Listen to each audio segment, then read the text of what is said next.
4월 22일 목요일 아침 큐티 시간입니다. 오늘 함께 나눌 하나님의 말씀은 출애굽기 10장 1절에서 20절까지 말씀입니다. 여호와께서 모세에게 이르시되 바로에게로 들어가라. 내가 그의 마음과 그의 신하들의 마음을 완강케 함은 나의 표징을 그들 중에 보이기 위함이며 너로 내가 애굽에서 행한 일들 곧 내가 그 가운데서 행한 표징을 내 아들과 내 자손의 귀에 전하게 하려 함이라. 너희가 나를 여호와인 줄 알리라. 모세와 아론이 바로에게 들어가서 그에게 이르되 히브리 사람의 하나님 여호와께서 말씀하시기를 내가 어느 때까지 내 앞에 겸비치 아니하겠느냐. 내 백성을 보내라. 그들이 나를 섬길 것이라. 내가 만일 내 백성 보내기를 거절하면 내일 내가 메뚜기로 내 경내에 들어가게 하리니 메뚜기가 지면을 덮어서 사람이 땅을 볼 수 없을 것이라. 메뚜기가 내게 남은 그것 곧 우박을 면하고 남은 것을 먹으며 들에 너희를 위하여 자라는 모든 나무를 먹을 것이며 또 내 집들과 내 모든 신하의 집들과 모든 애굽 사람의 집들에 가득하리니 이는 내 아비와 내 조상이 세상에 있어 오므로 오늘까지 보지 못하였던 것이리라 하셨다 하고 돌이켜 바로에게서 나오니 바로의 신하들이 그에게 고하되 어느 때까지 이 사람이 우리의 함정이 되리이까. 그 사람들을 보내어 그 하나님 여호와를 섬기게 하소서. 왕은 아직도 애굽이 망한 줄 알지 못하시나이까 하고 모세와 아론을 바로에게로 다시 데려오니 바로가 그들에게 이르되 가서 너희 하나님 여호와를 섬기라. 갈 자가 누구누구뇨. 모세가 가로되 우리가 여호와 앞에 절기를 지킬 것인즉 우리가 남녀노소와 우양을 데리고 가겠나이다. 바로가 그들에게 이르되 내가 너희와 너희 어린 것들을 보내면 여호와를 너희와 함께 하게 함과 일반이니라. 삼갈지어다 너희 경영이 악하니라. 그가 불가하니 너희 남정만 가서 여호와를 섬기라. 이것이 너희의 구하는 바니라. 이에 그들이 바로 앞에서 쫓겨나니라. 여호와께서 모세에게 이르시되 내 손을 애굽 땅 위에 들어 메뚜기로 애굽 땅에 올라와서 우박에 상하지 아니한 밭의 모든 채소를 먹게 하라.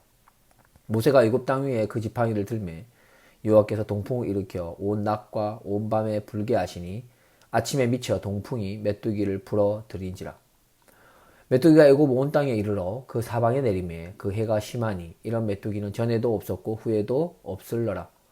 메뚜기가 온 지면에 덮여 나름에 땅이 어둡게 되었고 메뚜기가 우박에 상하지 아니한 밭의 채소와 나무 열매를 다 먹었으므로 애굽 전경에 나무나 밭의 채소나 푸른 것은 남지 아니하였더라. 바로가 모세와 아론을 급히 불러서 이르되 내가 너희 하나님 여호와와 너희에게 득죄하였으니 청컨대 나의 죄를 이번만 용서하고 너희 하나님 여호와께 구하여 이 죽음만을 내게서 떠나게 하라.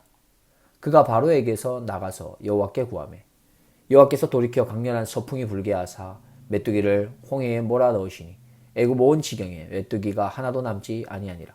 그러나 여호와께서 바로의 마음을 강팍해 하였으므로 이스라엘 자손을 보내지 아니하였더라. 아멘. 이것은 하나님의 말씀입니다.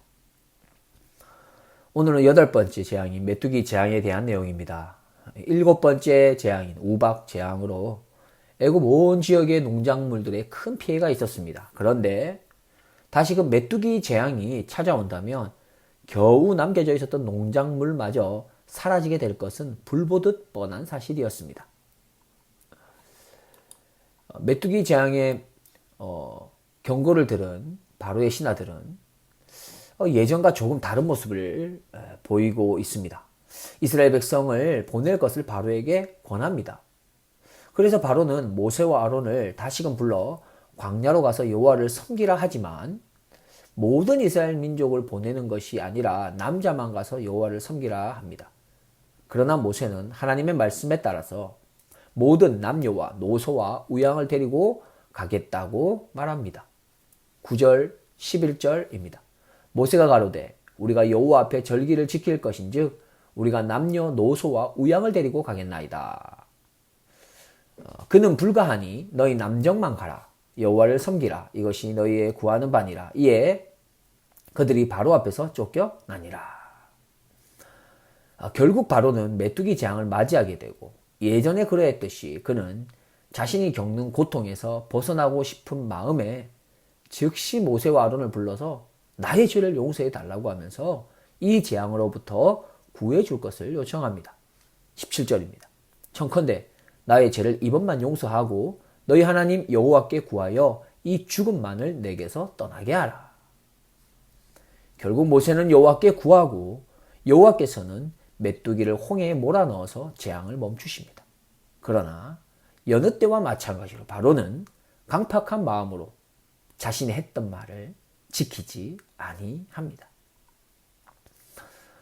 오늘은 재앙이 이렇게 여러 차례 반복이 되어야 했던 이유를 한번 살펴보면서 하나님께서 우리에게 주시는 음성에 귀를 기울여 보고자 합니다. 하나님께서 바로와 신하들의 마음을 완강하도록 내버려 두셨습니다. 그래서 재앙을 이렇게 여러 차례 내려야만 했던 것입니다. 그러면 왜 그렇게 하신 것일까요? 그 이유를 오늘 본문 1절 2절에서 말씀해 주십니다. 여호와께서 모세에게 이르시되 바로에게로 들어가라. 내가 그의 마음과 그 신하들의 마음을 완강케 함은 나의 표징을 그들 중에 보이기 위함이며 너로 내가 애굽에서 행한 일들 곧 내가 그 가운데서 행한 표징을 내 아들과 내 자손의 귀에 전하게 하려 함이라. 너희가 나를 여호와인 줄 알리라. 하나님께서는 먼저 애굽 사람들에게 하나님이 누구이신지 보여주기를 원하셨습니다. 참 신이 누구인지를 알리기를 원하셨습니다. 그리고 두 번째 이유는 이스라엘 백성들에게도 하나님이 누구이신지를 알리기 원하셨습니다.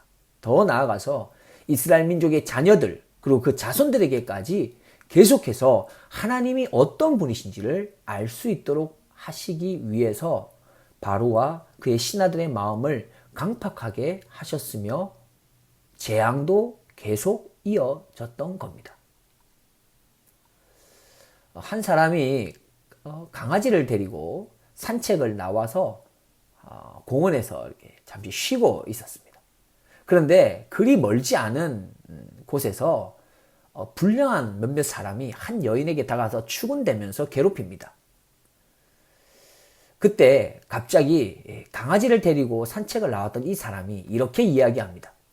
야, 임마, 너 똑바로 행동하지 못하겠어? 그렇게 똥 오줌도 가리지 못하는 행동을 하는 거야? 라고 크게 이야기합니다. 그러자 여자에게 추근되었던 불량한 사람이 다가와서 지금 나보고 하는 소리야? 라고 말합니다.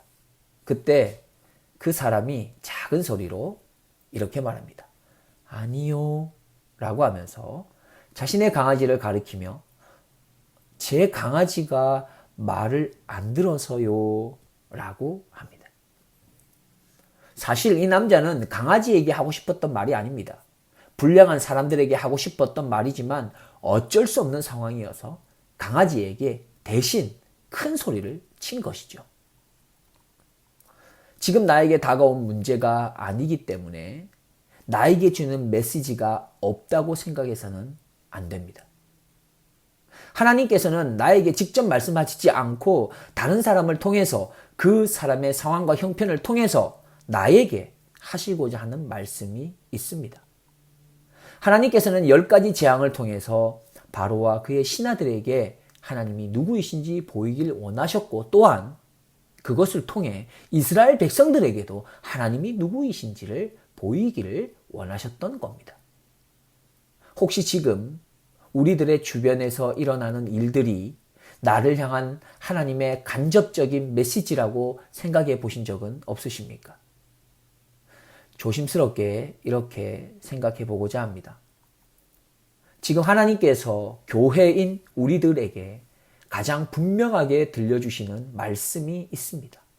이미 여러 차례 간접적인 현상을 보여주시면서 또한 이번에 가장 강력하게 코비드라는 것을 통해서 알려주십니다. 그것은 바로 자연에 대한 인간의 바른 다스림에 관한 겁니다. 우리는 내가 무엇을 어떻게 한다고 달라질 것이 있을까라고 하는 생각으로 아무것도 하지 않는 우리들의 모습을 솔직하게 고백하게 되지 않습니까? 그러나 아주 작은 몸부림이라도 나부터, 우리 가정, 또 우리 교회부터 움직여야 하지 않겠습니까? 이대로 계속 가면 앞으로 우리 자녀들, 우리 후손들에게는 엄청난 재앙이 찾아오지 않겠습니까? 원하옵기는 우리가 함께 고민하고 함께 기도하면서 작은 걸음부터 시작할 수 있기를 소망합니다. 두 번째로 하나님께서 우리에게 분명하게 우리에게 말씀하시는 그런 간접적인 또 메시지가 있습니다. 그것은 하나님의 때가 정말로 정말로 가까이 왔다는 메시지입니다. 물론 또 코비드를 통해서 우리에게 꼭 하시고 싶은 말씀 중에 한 가지가 이것이라고 감히 생각해 봅니다. 어느 선교사님의 아내가 남편을 따라 선교지에서 섬기다가 갑자기 큰 아쉬움이 몰려왔습니다. 그것은 선교한다라고 하는 명목으로 한국에 계신 부모님을 잘 모시지 못했다라고 하는 그 큰 아쉬움이었습니다.